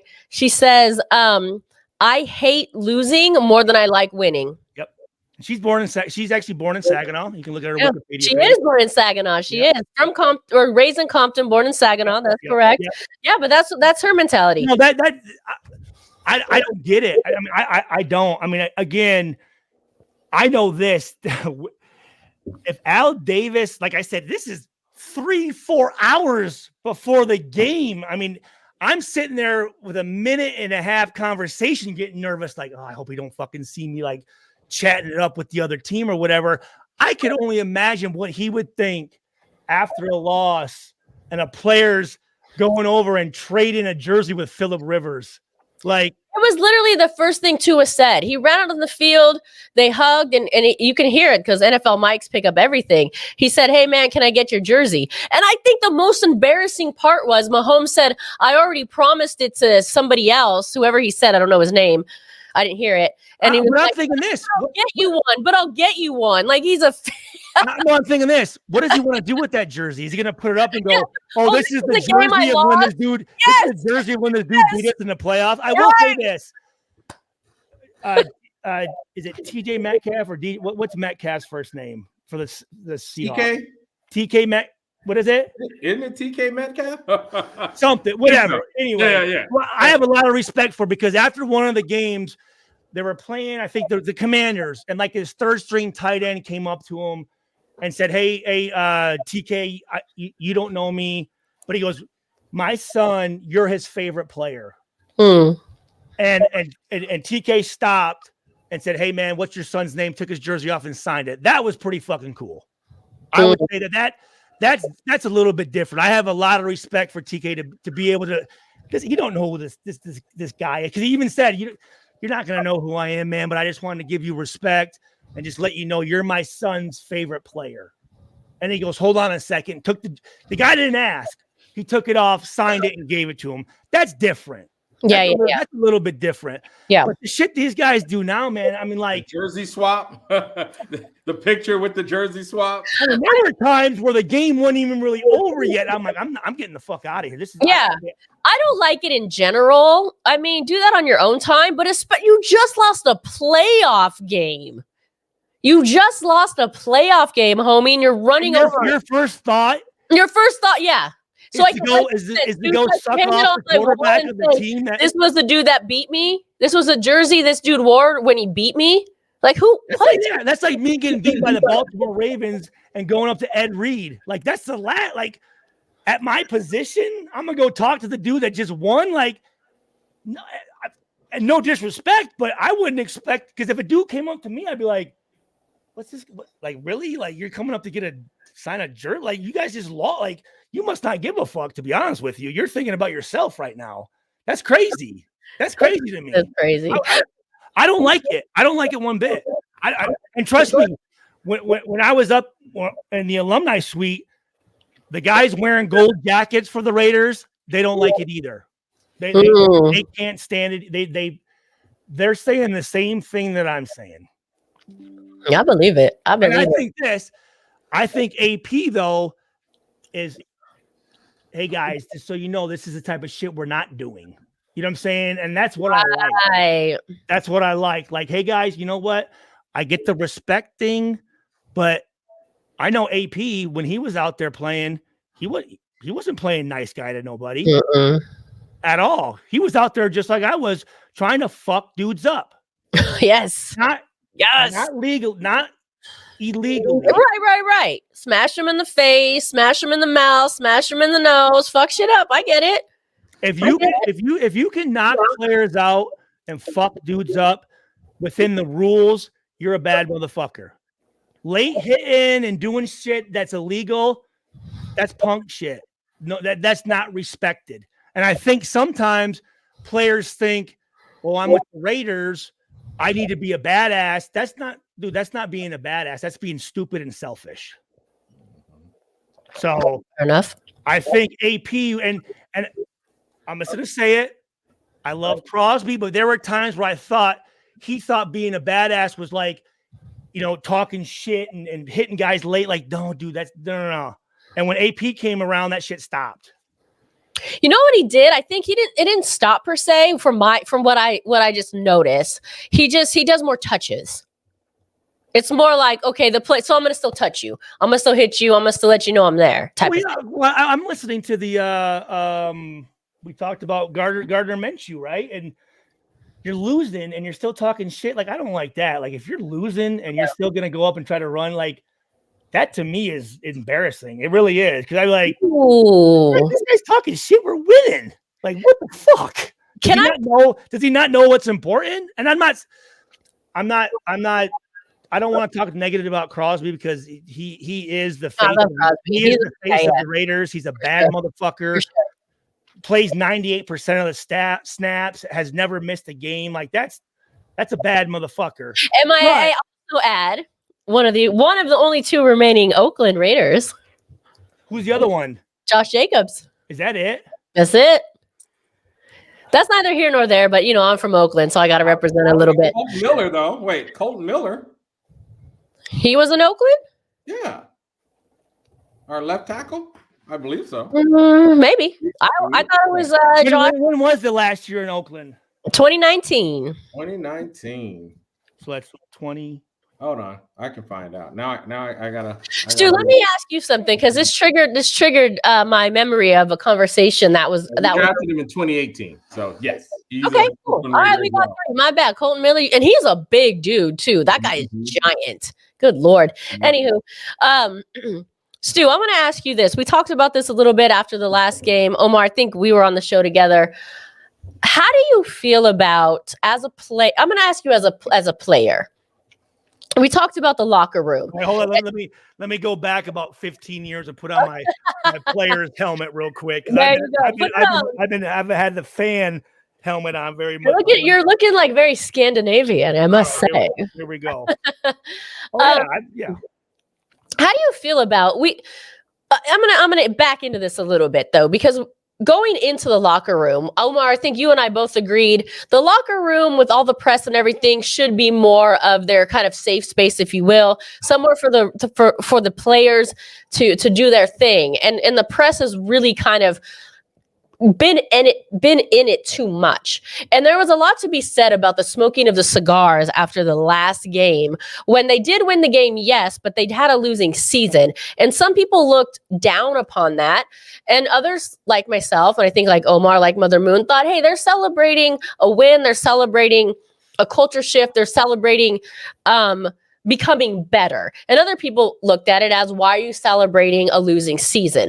So do you have any thoughts about that, or how do you feel about that in general? Put yourself back in like that locker room. Hold on, I want to get Omar's opinion first. Okay. I feel tradition's got to start somewhere. Culture starts somewhere. And I feel, hey, if that's their thing, if that's that brotherhood and camaraderie, what we call in corporate America, if that's your team building activity, go for it. And I definitely think they should have a place to do that. Will everybody like it? Of course not. There's always going to be some naysayers in my mind. I mean, there's nothing anybody does that someone else is going to have a negative opinion about. Just like we were talking about the negative opinions about AP. They're always going to be there. But I love it. I love whatever you're building that makes people want to be a part of that. I think what he's building, y'all remember, and I've mentioned this before, how many times did we used to have to overpay for free agents? Well, guess what? You got a locker room like that. You got guys running through walls for you, playing clean in between the whistles on the field. That's going to be something players are going to want to be a part of. I mean, not only do we have the greatest facilities in the league now, and hey, Nevada's a tax-free state, but hey, I think that's a place players are going to want to be. That's going to be a culture they want to be a part of, and that's a tradition they're all going to look forward to. See, that's why I'm glad I asked Omar, because he just changed what I was going to fucking say. Oh, He did. And that's why I love this platform, because it allows you to see and listen to so many different opinions. and being open-minded. And that's the thing I love learning and hearing other people's opinions, because that's how you learn things. Because I was thinking about it going, no fucking, but then what he just said, though, setting up, and I thought about it, when you can win a game in the NFL, it's fucking hard. Yeah. It is really hard to win a game. It's hard to win a game in rec basketball, to be honest with you. And when you have a chance to win, you need to enjoy times. Yeah. Did the game technically not mean anything in the playoff run? Yes. But did we just beat an AFC West rival team? Did we just shut them out the fucking season, go 2-0? I never beat an AFC West team twice in 4 fucking years. Never and did. they've done it every year since they moved. It's like, what is it, 20, 21, 22, 23? So 8 10-0, like we're 10-0 against them. Right. Or I don't know, whatever it is. But and not only did Omar just bring up a thing about tradition, this is when you win a game, we celebrate that shit. Yeah. It's a big fucking deal. Yeah. Again, like I said, was the game whatever, but what do you want us to lose that game? Right. I mean, would you be happy if we lost that fucking game? No. But when you talk about, Omar talked about free agency, right? And people were going, well, we left Oakland and this. I said, guys, we couldn't get free agents. No one wanted to come to fucking Oakland. And I'm not talking shit about Oakland. I'm saying the stadium was falling apart. It's green and yellow. There's a baseball field in it. The fucking locker room, when it rains, we have sewage dripping into our locker room. They have trash cans collecting it, right? Our practice facilities at 1220 Harbor Bay Parkway were terrible. I mean, and the only reason I can say that because when I went to other facilities, terrible. The amount of money that the cost of living is ridiculous. Absolutely ridiculous. And when you're drafted, they dictate what you get paid by your draft spot. They should dictate where you get drafted to. Right. But now you talk about Mark Davis moving to, and again, Gene Upshaw, God rest his soul, was the head of our union. He'd come in every preseason and go over, the team revenues, the team worth. We were, in my 4 years there, we were never higher than number 30. We were usually last as far as what the team was worth. 600, I think the last I knew was $666 million. I think Schneider was the first team with the Redskins to be worth over $1 billion. Now that Mark moved to Vegas, having a $2 billion state, one of the best stadiums in the NFL, having the practice facilities in Henderson, unbelievable practice facilities, having a neighborhood like Henderson for people to raise their family. Because that was the other thing. You might get the player, but the wife is going, and again, it's just outside looking in. Yep. I love living out there, but they're going, I don't want to raise my family in Oakland. Are you fucking crazy? Oh. That's what the mothers. I mean, that's just what it was. No, that's just what it was. Can I just say really quickly? I have 2 places. I live 30 minutes east outside of Oakland in Pleasanton, kind of in the Pleasanton very well. I know Pleasanton. on John Madden's area, but I also have a place in Vegas, which is 2 miles from Henderson, in Henderson, 2 miles from the facility, from the Raiders facility. Yeah. And I get what you're saying, but I don't know. I kind of love. I know what I'm saying is that people know when the wives look, they look at Oakland, like Oakland. Yeah. They're not. I mean, I lived in Alameda, which is right outside of Oakland. Right. I would go. The people in Oakland were the nicest people I ever fucking met. I mean, I loved all the people in Oakland. But again, you're looking from the outside in, and that was an issue. I mean, that would be an issue, right? But now in Vegas, just alone, I go off of Devontae Adams' contract. I mean, I think we offered him $6 million less, but he's making more because he's not paying tax. Right. So again, Omar's talking about this mindset of smoking cigars in locker rooms. So now players are going, man, they get fucking they get lit out there, right? Like they're having a good fucking time when you win games, right? And then you have these facilities, and then you calculate the fact that there's no state tax, right? And then again, if you are a superstar in Vegas, you're a superstar in the entire world. I mean, that is the entertainment capital of the world. So, I mean, the amount of money you're going to make off the field in whatever it is that you're doing. I mean, going to casinos and being on billboards and all that stuff, you're going to make so much more ancillary money. And not only this, think about here's a part that Omar didn't factor in is what Mark Davis does with the alumni, knowing that if I go to the Raiders, like this, I have a family for the rest of my fucking life. Love you forever. Oh, love you forever. Ben, that's not a Vegas thing. That's always been. Well, no. I know that. Yeah. But what I'm saying is that's just when you factor in that as well. Right.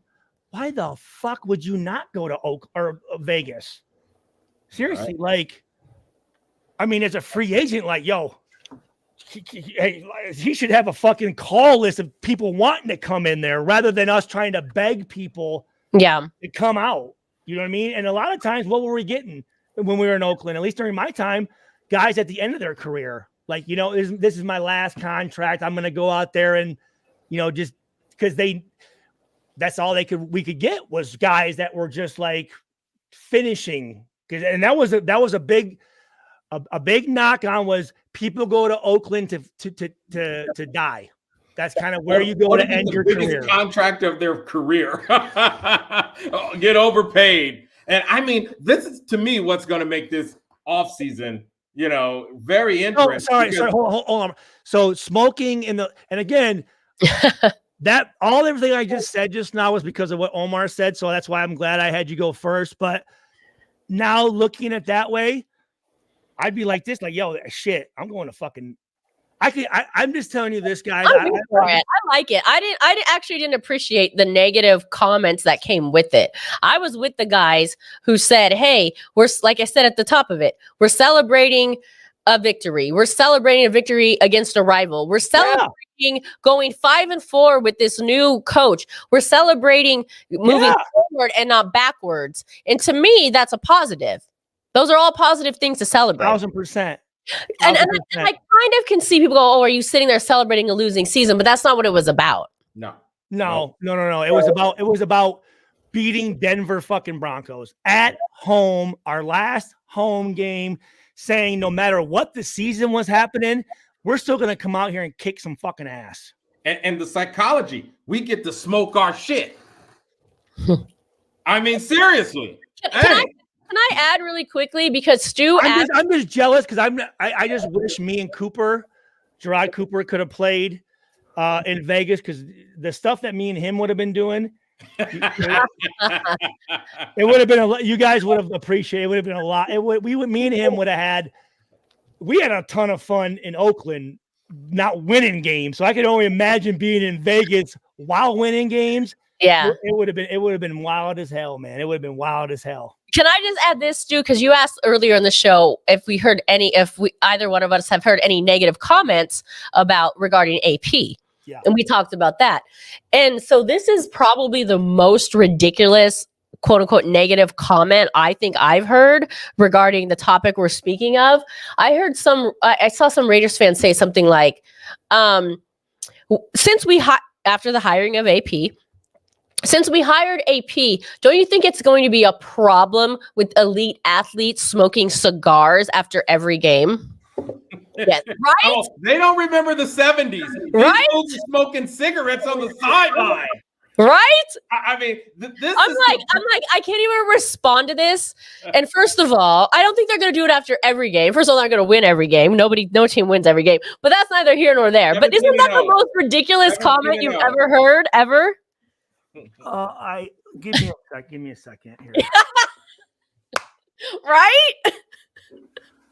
I mean, if people knew what guys do before games to get ready, and you're talking about after a game smoking a cigar, and that like affecting anything, I know. Like that's crazy. I mean, again, for me, the ultimate hater or ignorance. I'm not sure which one. Well, that's. I don't think they're hating. I think they're thinking of themselves, right? They are going. I wouldn't put toxins or I wouldn't put things in my body when I'm, trying to prepare for something. And I mean, I had players, and I'm not going to say any names, but there was a safety that I played with who's now a very good coach in the NFL. Bad motherfucker. I remember before getting ready for a game, he said, "Stu," I said, "Yeah, what's up, man?" He goes, "You know how I know I'm ready to play in a game?" I said, "How?" "I can still taste alcohol in my breath." I said, "You're a bad motherfucker, dude." Wow. All right, Mother bad Moody, motherfucker. do some research, Mother Moody. Play with Stu, and he's coaching in the NFL. Go.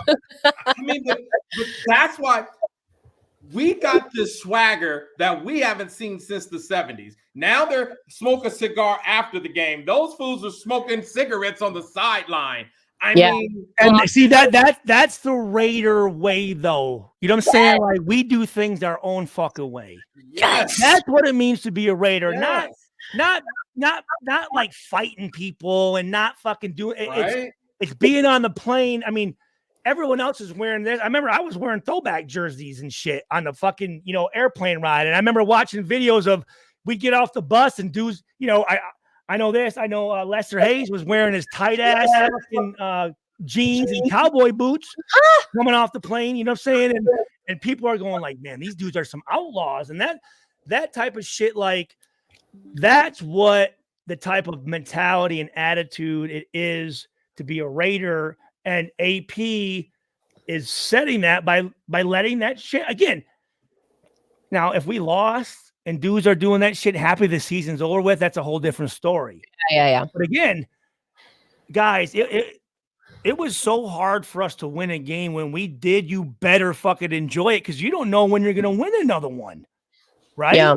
So again, as players, from the end of that game on Sunday until Monday morning, you got about 16 hours. That's your time. Okay. That's your time to do what you want to do, to enjoy yourself. Now, if you are doing things that hinder your ability to play on Sunday, Right. hinder your team's chance to win, guys aren't doing that. But again, whatever you need to do to get ready for a game, I'm talking about before, like, and I'm not even talking about after the game shit. Do whatever you can do whatever you want. But there are some shit. I mean, again, Lawrence Taylor, one of the greatest players ever. He had a pregame ritual that people would go, "You got to be fucking shitting me.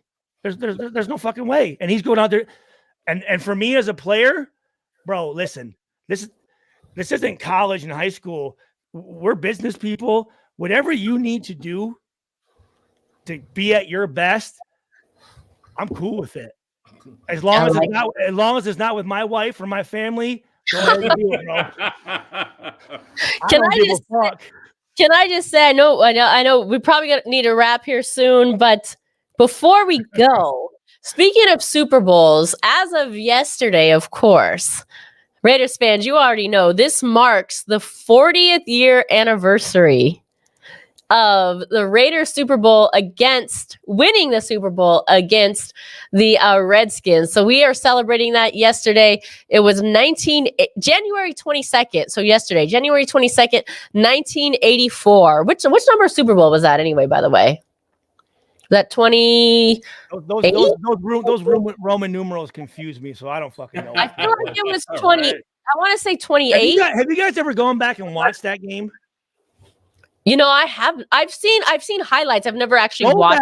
The Washington Redskins receivers literally stopped running routes against our DBs because they could not get off the line of scrimmage. Wow. Like they just stopped. Like they gave up. They fucking gave up against our defensive. It was. I remember watching that game. I challenge. That's a good time. Go back and watch that game and see what Willie Brown and Lester Hayes and those guys were doing, man. That was Marcus Allen, I remember Marcus Allen with that run. Yeah. Yeah, didn't he go all over the fucking place, right? Yeah. Oh yeah, he went all. Washington just said, "Fuck it, we're done. We're over it. We're done. Yeah. We ain't playing." They made them motherfuckers quit.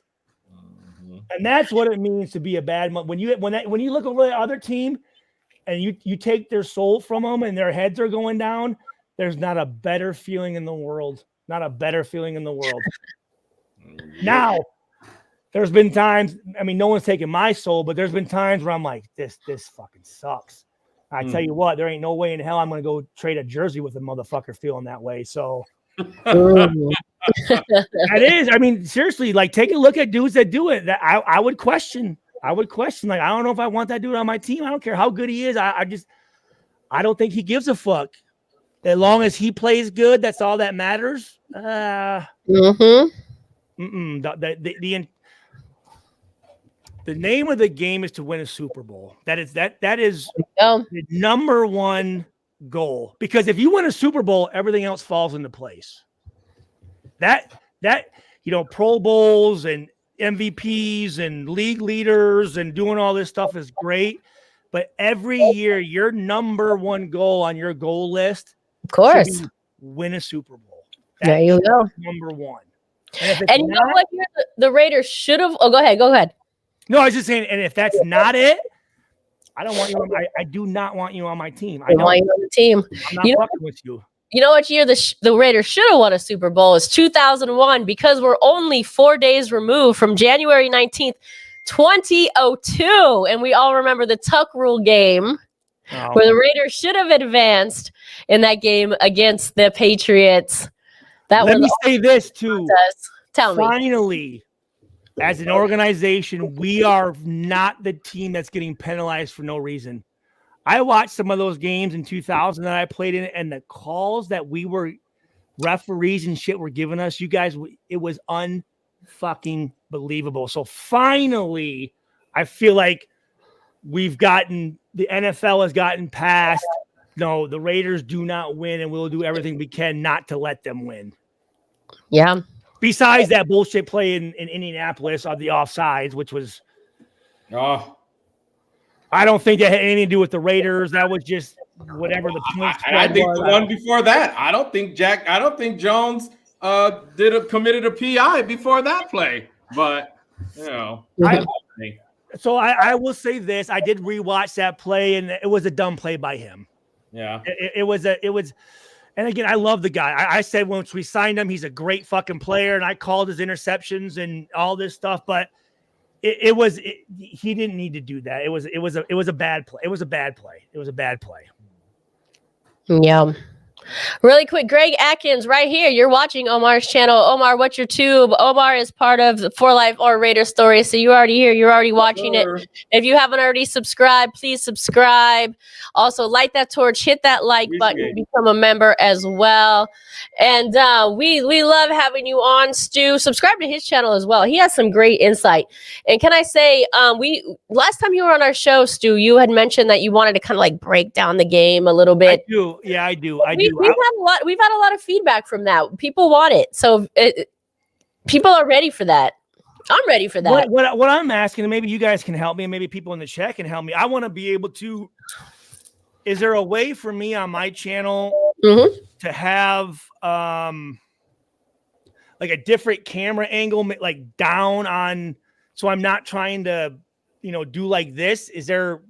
Can I funnel a different camera? Can I have two cameras on my channel, or? You definitely can. And we'll work all that out. We're actually going to come back with some new graphics for camera angles and systems for our next season as well. So we can get into all that for sure.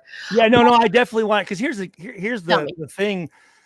I want to educate the fans as much as I can, because the more that you guys know, and I know this isn't a word, but the funner the game's going to be. Like, it is. Just so if you are going to motherfuck somebody, at least you're motherfucking the right person that did fuck up. You know what I mean? So I do, and I love that. I love because it keeps my mind fresh. Going back and I have all of our stuff. I have all of the playbooks and the plans and the terminology. And again, I think it also too gives you guys an appreciation of, if you're playing in the NFL, it is not only are you the world's best athlete, but the amount of shit that you need to know and how fast you need to know it. It's the greatest sport in the world. It really is. Not only the greatest sport, but the greatest team sport. And I always laugh when you see these basketball players and stuff saying I could play like. No, you have no idea what goes into it. And not only all of the stuff that goes into it, but knowing that you have to either run full speed and take your face and put it into another bad motherfucker's face, or know that you're running the ball and guys are coming to fucking kill you. I don't want to say kill you. No, yeah, smash you in the face. And to be able to get up and do it play after play and actually want to do it. It takes I don't know if it takes a special person, but it takes a talented person. Be a little fucked up. I mean, you really do. You have to have a couple screws loose really to be able to be a football. And I'm just saying, even in high school, you know what I'm saying? You got to be a little fucked up to be able to take your face and hit another guy and get up and do it play after play after play. So I'm not sure why I was saying that, but yeah.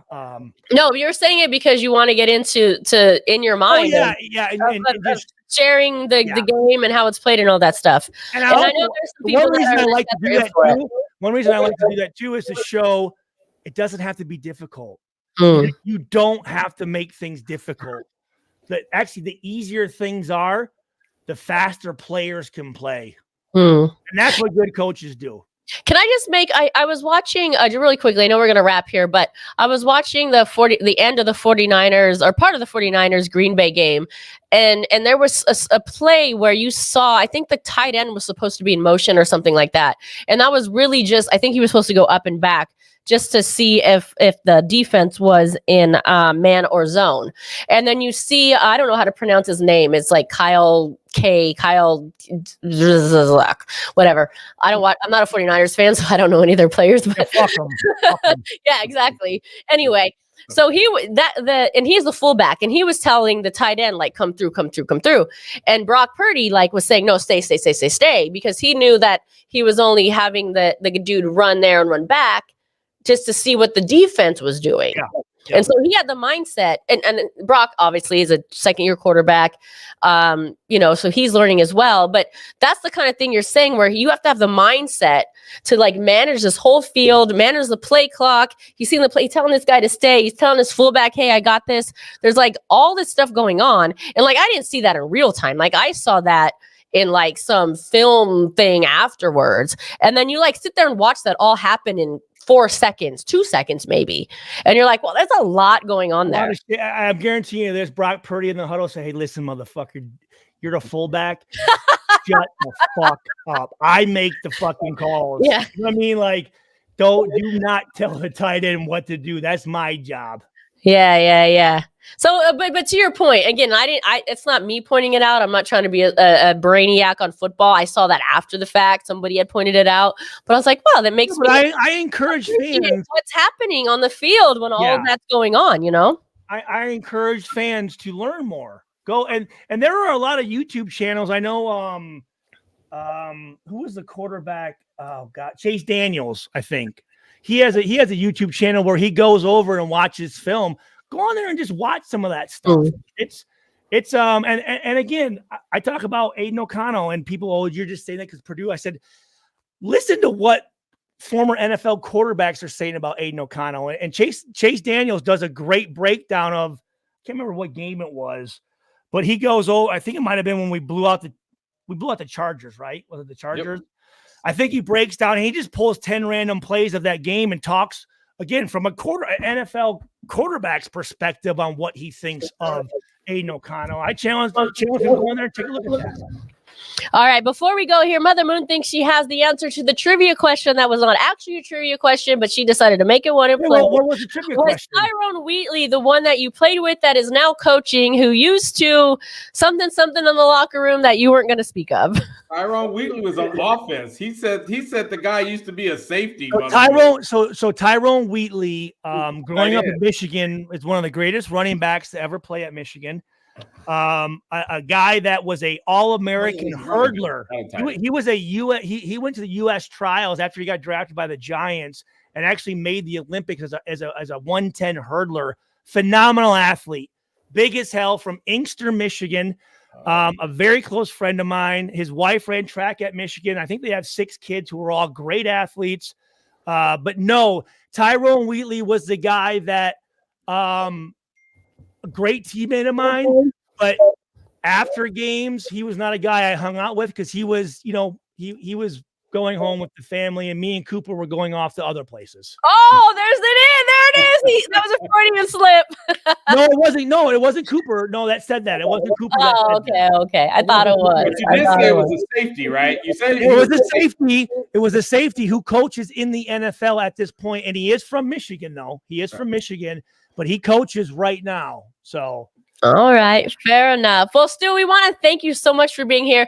We love your insight. Please come back and join us all the time. We're going to get you in touch with Lucky so you can get that calendar and he can get his signed picture. I know we didn't get to a lot of the chats, but we'll have Stu on again. And Raider Nation, we go out one way and only one way.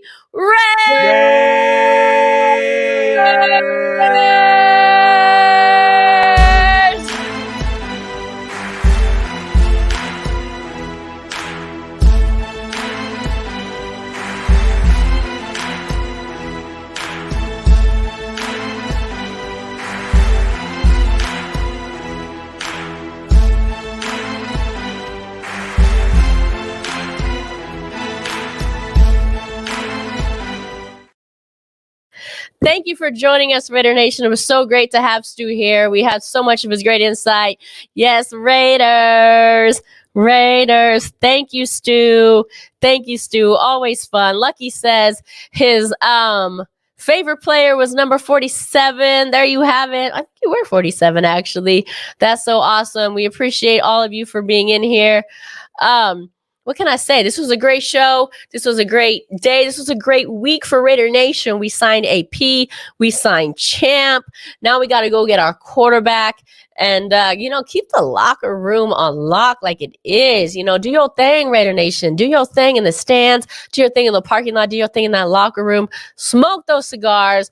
Represent Raider Nation. Stand up at the games, make your noise on third down when you're supposed to make noise. We're black in the stadium.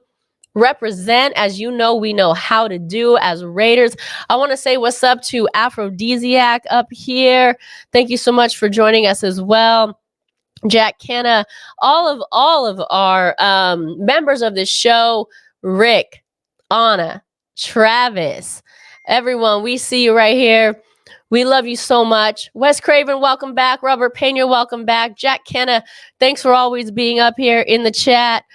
Shared, thank you for all your respect and love for Raider Nation.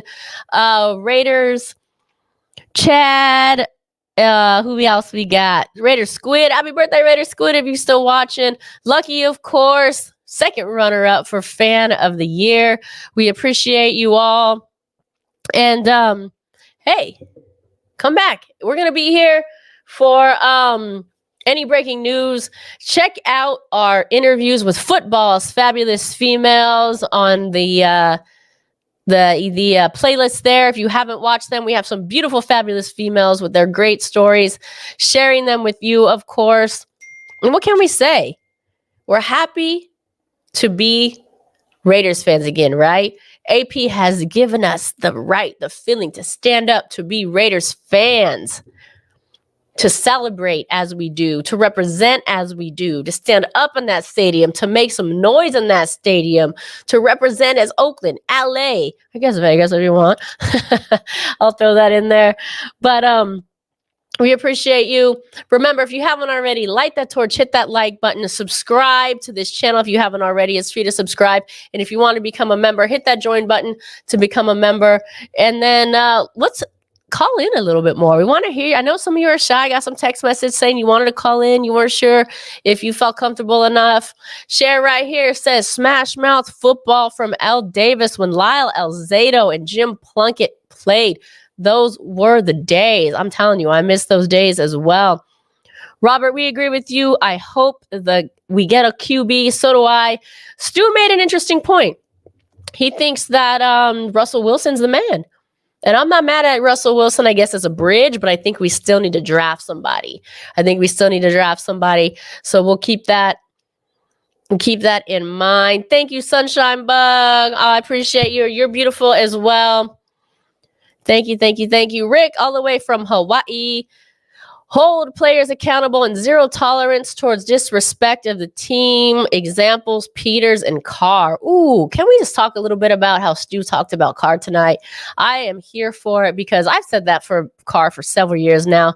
So it's nice to have somebody like Stu say something like that because we all felt it. We all know it. We all feel it, unfortunately.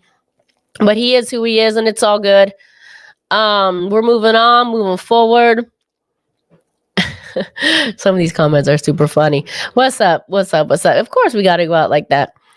Good pod. Love you guys. Thank you so much. Oat and Peter, thank you so much. If you haven't already, please subscribe. We appreciate you. All right, Raider Nation. Thanks for watching. Until next time, we'll see you. Much love.